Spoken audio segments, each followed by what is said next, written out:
Hello, I'm William Smith, and I'm going to be speaking for the benefit of Mr. Bretz. And here we go.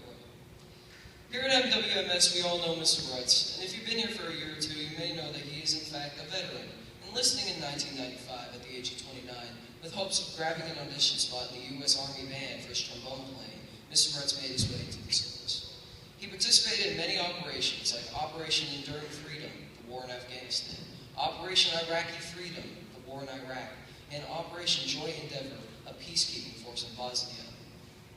He was also awarded many medals, including Army Commendation, Army Achievement, Good Conduct, and the German Armed Forces Efficiency Badge, which required strenuous physicality like running 5K. Even going as far to achieving achievements like being in the top 3% of trombone players out of 225 others, and playing for the Ambassador of Morocco on Independence Day. When on the field, things weren't always exciting. You have to remember, that is their life out there. Mr. Bretz, being in the band, he was the entertainer. But when you're out there, when you're out and about all around the world, sightseeing is quite the common activity. Another source of entertainment was playing pranks on each other, like filling horns with golf tees, filling horns with water, putting balloons over tuning slides, and when in the desert, filling boots with sand. But the armed forces is definitely not all fun and games. Mr. Bretz did experience combat. He says it's shocking how human it is, how organic. It's hard to remember sometimes, but everyone out there has a life of their own. Somebody has to pay the price. Later, Mr. Bretz even went on to become a drill sergeant. He received the straightforward name Drill Sergeant badge. He would also mess with cadets by picking one guy for a week and training him and running in front of sprinting cadets holding bags of sand and saying, "Don't you hit me!" After leaving the forces, Mr. Bretz went on to college with the assistance of the GI Bill, studying to be a physician's assistant and for a counseling degree. His most memorable experiences were the close friendships he gained. Hardships create strong friendships, he says. So strong, in fact, that he is still in contact with some of his Army buddies to this day. The military changed his life, he says. Discipline is more important to him, and he appreciates the small things in life a lot more. To close, his advice to anyone considering the military is to learn to observe details, be specific about everything, and also do a lot of push-ups.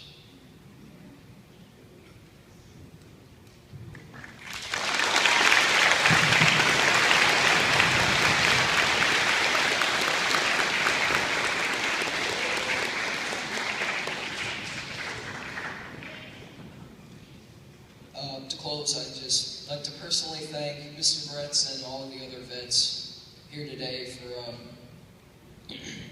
for all that they've done to ensure our safety as we sit in this building today.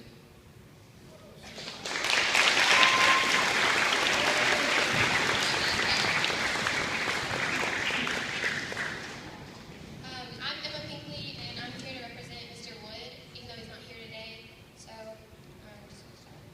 Some of you may not know Mr. Wood, that's why his wife is here, but I've never had a class with him, knock on wood. He's our ISAP instructor, and he does a lot here. Just really thankful he's here, and if anyone has had Mrs. Wood, obviously that's his wife. To start, he grew up here in Mount Washington. In fact, he went here at this very school. When he was 24 years old, he decided he wanted to change, he wanted a challenge, so he enlisted for the Marines. They put him on a plane to South Carolina, and then he was put on a bus to boot camp. He said it was all so sudden, he didn't sleep for 2 days. His boot camp was 13 weeks long, and he said it was hard as heck. First he was stationed in Georgia, and then he was stationed in Okinawa, Japan. It was really hot and such a culture shock, he said. While he was there, entertainment wasn't hard to come by. They played several sports, but his favorite was when he played on the softball team. They also ran or went to church. While there, he missed his family like crazy. He kept in touch by writing letters and an occasional phone call. When he went on leave, he saw his family and was really happy. Later, he went to North Carolina. His service then ended, and he came back to Mount Washington with his wife. He went to college at Louisville Tech, choosing not to use the GI Bill. He went for vocational occupational rehabilitation, which means focusing on one specific thing. In his case, it was computers. Being with people for a long amount of time creates a certain bond. Mr. Wood still keeps in touch with some of his friends from the Marines. Sergeant Wood was in the Marines for 8 years. Nowadays, he has a wife and 3 kids, plus a nice job. His advice for a middle school student interested in joining the military would be to go to college.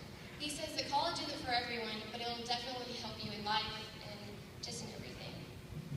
To close, I would just like to thank Mr. Wood, even though he's not here, for serving our country and for being a veteran of